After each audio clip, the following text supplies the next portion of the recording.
जय श्री राम मित्रों, कैसे हैं आप? मैं लक्ष्मीपुत्र डॉक्टर कुमार गणेश, आप सभी का हार्दिक स्वागत करता हूं और आपकी सेवा में आज के एपिसोड में अपनी परंपरा के अनुसार एक बार फिर से एक नया किस्सा, एक बेहद खूबसूरत, ख़ास किस्सा लेकर आया हूं और बात करूंगा 70 के दशक से शुरू। लेकिन 70 के दशक से बात शुरू करने से पहले बात ये करूँगा कि अगर अभी भी आपने ये चैनल सब्सक्राइब नहीं किया है, तो कर लीजिए और साथ ही साथ में घंटी का चिन्ह भी दबा दीजिए। और एक अनुरोध कि इस वीडियो का लिंक ज़्यादा से ज़्यादा साझा कीजिए, आगे बढ़ाइए, देखिए, दिखवाइए। चलिए किस्सा कुछ यूँ है कि बात है 70 के दशक के आरंभ की। और 70 के दशक के आरंभ में उस समय के ताज़ा-ताज़ा उभरे हुए फ़िल्मकार, जो बाद में निर्माता और निर्देशक दोनों बने, हालाँकि कई जगह उन्होंने अपने मित्र का नाम निर्माता के रूप में लिया। लिया यानी फ़िल्म में दिया, क्रेडिट में। तो वे फ़िल्मकार, उन्हें कहानी पसंद आई। तो कहानी की माँग के हिसाब से उन्होंने धर्मेंद्र के साथ ये करार किया और धर्मेंद्र ने सहमति दी कि मैं आपकी फ़िल्म करूँगा। असल में इस फ़िल्म की कहानी धर्मेंद्र ने इसके लेखक द्वय सलीम जावेद से खरीदी थी। तो कुछ सूत्र ये कहते हैं कि 15,000 रुपए में खरीदी, कुछ सूत्र ये कहते हैं कि 50,000 रुपए में खरीदी।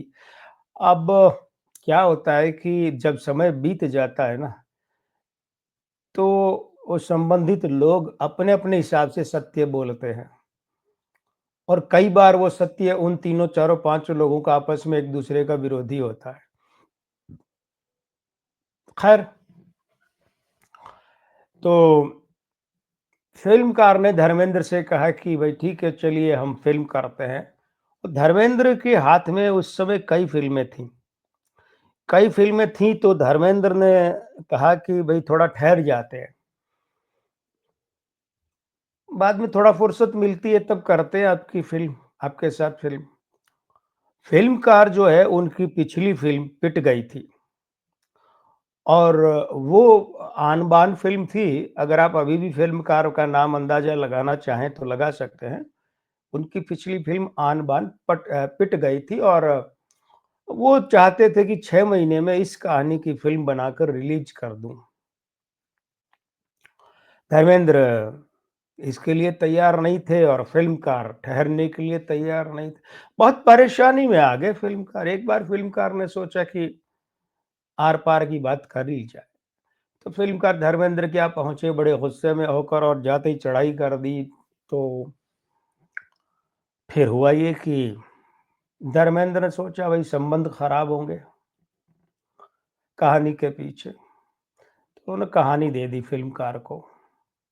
बोले आप बनाइए, मैं नहीं बना सकता अभी।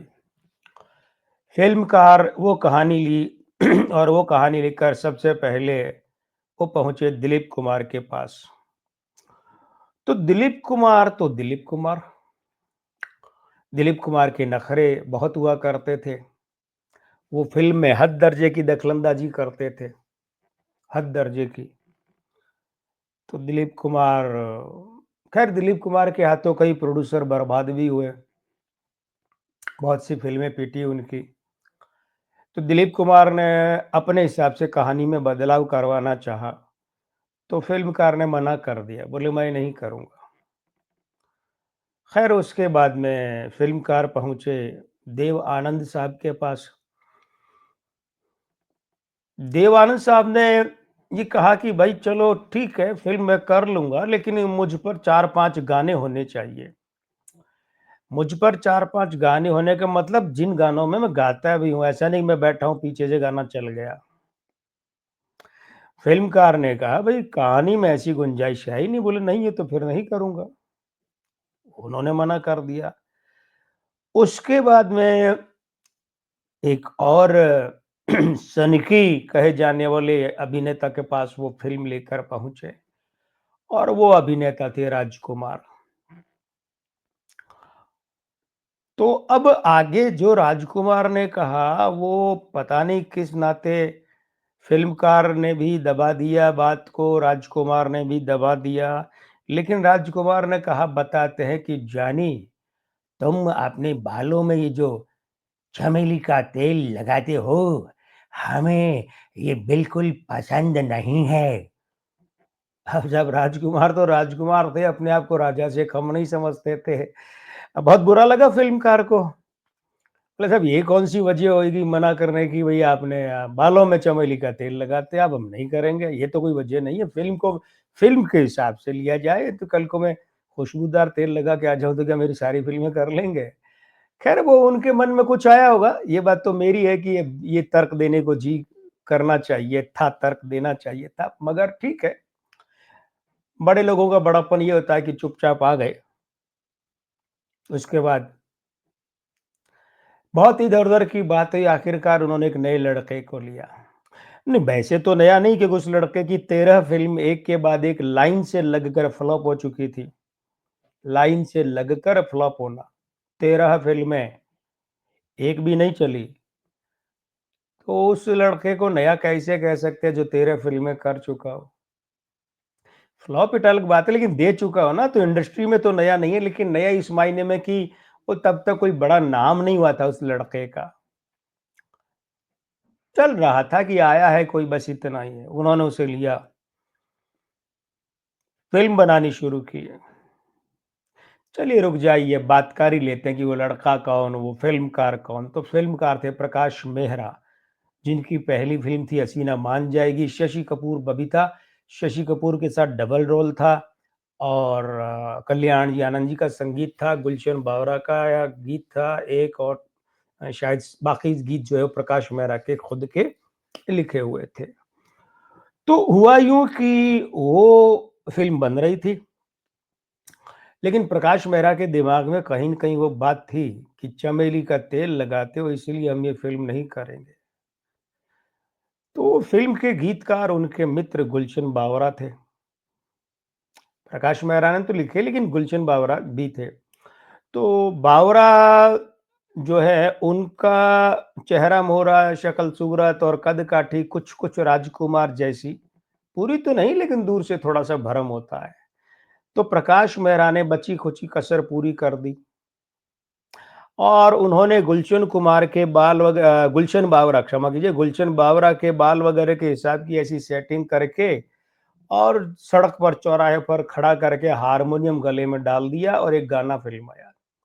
तो जिस न राजकुमार ने प्रकाश मेहरा को ऐसे बेइज़्ज़त करके अपमानजनक भाव से जवाब देकर अपने घर से बाहर किया, उन्हीं राजकुमार से बदला लेने के लिए उन्हीं के गेटअप में, मिलते-जुलते गेटअप में उन्होंने गुलशन बावरा को चौराहे पर खड़ा किया, सड़क पर, और हारमोनियम गले में डालकर नाचने-गाने वाले के रूप में गवाया।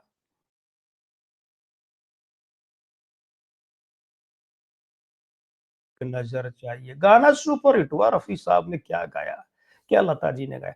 हालाँकि रफ़ी साहब जो है इस गाने को गाने के पीछे उनका भी एक किस्सा है, वो फिर कभी लूँगा मैं। फ़िल्म लगी और 11 मई 1973 को सुपरहिट हुई और आप जान गए होंगे फ़िल्म थी ज़ंजीर। इस फ़िल्म ने अमिताभ बच्चन का काया-पलट कर दिया था। प्राण साहब थे। असल में इस फ़िल्म के सबसे बड़े आधार प्राण साहब ही थे। वो जया भादुड़ी की जगह पहले हम मुमताज़ थी। जब धर्मेंद्र थे हीरो तो मुमताज़ थी हीरोइन। लेकिन धर्मेंद्र हट गए और जब मुमताज़ को पता चला कि एक नया लड़का अमिताभ बच्चन के बारे में पता चला कि वो आया और उसकी 13 फ़िल्में फ्लॉप हुई, तो मुमताज़ ने बहाना लिया, मेरी सगाई हो रही है, मैं उसमें व्यस्त फ़िल्म नहीं करूँगी। असल में उसका कारण ये था कि मुमताज़ की एक फ़िल्म अमिताभ के साथ में बंधे हाथ फ्लॉप हो चुकी थी। ओपी रल्हन जैसा बड़ा नाम उसका निर्देशक था, तो मुमताज़ ने अमिताभ के साथ काम करने से मना कर दिया। तो जया भादुड़ी को लिया गया। प्राण साहब का ही नाम लिया गया था जब जया भादुड़ी को बताया गया अमिताभ को, क्योंकि प्राण साहब इस फ़िल्म के मुख्य आधार थे। और गुलशन बावरा की कव्वाली आपको याद ही होगी, यारी है ईमान मेरा यार मेरी ज़िंदगी। तो 90 लाख रुपए में फ़िल्म बन गई थी। मात्र 90 लाख रुपए में, और 17 करोड़ 46 लाख रुपए उस समय के हिसाब से। 17 करोड़ 46 लाख रुपए कमाए। आज के अगर मुद्रास्फीति के सामंजस्य के बाद देखा जाए तो ये लगभग 600 करोड़ रुपए बनते हैं इस फ़िल्म की कमाई के। तो ऐसी धमाकेदार कमाई हुई थी, और इस तरीके से प्रकाश मेहरा ने राजकुमार से बदला लिया। खैर बाद में जाकर मोहब्बत के दुश्मन एक फ़िल्म की थी प्रकाश मेहरा के साथ राजकुमार ने, या राजकुमार के साथ प्रकाश मेहरा ने। लेकिन सब हिसाब बराबर करना था वो तो कर लिया। और अपना तो खाता अभी खुला है भाई, हिसाब शुरू हुआ है, तो हिसाब बकाया में क्या है कि आपने अगर अभी तक ये चैनल सब्सक्राइब नहीं किया है तो कर लीजिए। घंटी का चिन्ह भी दबा दीजिए, और इस वीडियो के लिंक को अधिक से अधिक साझा कीजिए। बस यही कामना है आपसे। अब विदा लेना चाहूँगा, मैं यानी आपका मित्र लक्ष्मीपुत्र डॉक्टर कुमार गणेश। विदा, लेकिन कभी अलविदा ना कहना। नमस्ते दोस्तों।